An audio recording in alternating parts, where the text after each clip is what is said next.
So isang mapagpalang araw po sa ating lahat. Ako po si Nicole Castillo and welcome po sa aking daily devotion. So among topic po natin ngayon is cosmological argument. So pag sinabi pong cosmological argument, it is an argument for the existence of God based on the observations that since every known thing in the universe has cause, the universe itself must also have a cause which can only be God. So, meron po tayong tinatawag na cosmological argument. So, first is everything that begins to exist has a cause. So, lahat ng mga bagay na nag-exist, lahat po sila ay may pinagmulan. And the next is the universe began to exist. So, yung universe po natin is nag-exist na siya. And then, therefore, the universe has a cause. So, yung universe natin, meron ng pinagmulan. Yung ibang hindi po kasi naniniwala sa Diyos, sinasabi wala naman daw pinagmulan ng universe. And sabi naman ng iba ay meron talagang universe dati pa. And sabi naman ng iba is, kumbaga nag-collide yung dalawang bato. Kaya nag-exist yung universe. So, ayon po sa Nehemiah chapter 9 verse 6, "You alone are the Lord. You made the heaven, even the highest heavens, and all their starry host, the earth and all that is on it, the seas and all that is in them. You give life to everything, and the multitudes of heaven and worship you."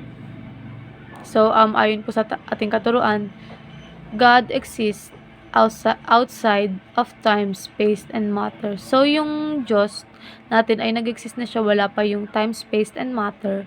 And wala pa yung universe. So, wala pang kahit ano. So, nandun na yung Diyos. And nung nandun na yung Diyos, ay ginawa na niya yung time, space, and matter. So, lahat ng bagay sa mundo ay nakadepende sa Diyos. Walang nag-exist na hindi nakadepende sa Diyos. Kaya ang Diyos natin ay eternal. Dahil ang Diyos ang lumikha sa time and sa panahon. Kumbaga hindi siya nakadependent dun sa time and panahon. So next is God is the source of all existence. So dapat sambahin ang Diyos dahil lahat ng nakita natin, visible or invisible, ay galing sa Diyos. And lahat ng existence nakadepende sa Diyos. And lahat ng bagay, universe, arrows, stars, ay nakadepende sa Diyos. One snap lang ng Diyos ay pwede nang mawala lahat ng nag-exist.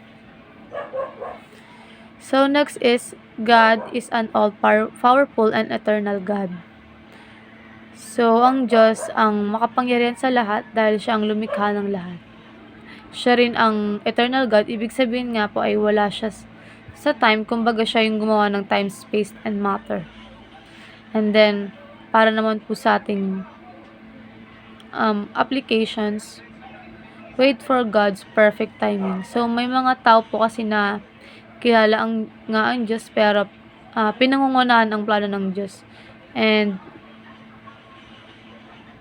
kumbaga maitinakda ang Diyos according to His wisdom. And, hindi natin pwede pangunahan yun. So, minsan kasi, nagmamadali tayo. Masyado nating minamadali ang lahat ng bagay na hindi natin hinihintay ang plano ng ating Diyos para sa atin. And hindi natin pwedeng pangunahan ng Diyos sa desisyon sa ating buhay. So,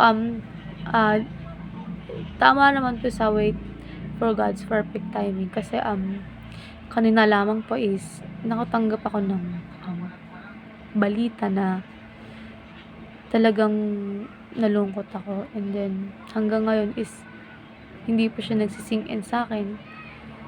So,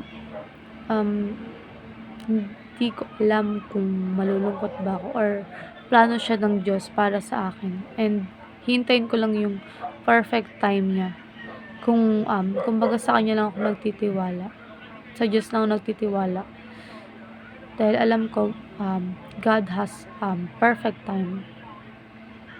So, sabi nga nila trust the Lord with all your hearts. So, ayun po. So, next is present your request to God. So, kung ano man yung kahilingan, may problema man tayo, pagsubok sa buhay natin, alalahanan o pinagdadaanan, i-present natin siya sa Diyos. Kumbaga, sabihin natin sa Diyos,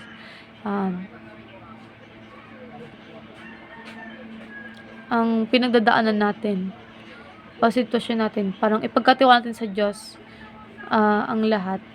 And magtiwala tayo sa kanyang plano. So, last is trust God with all your heart. So, ayun nga po, pagtiwalaan po natin yung Diyos ng buong puso. So, kumbaga, wag natin siya pangunahan. Ayun lamang po, maraming salamat.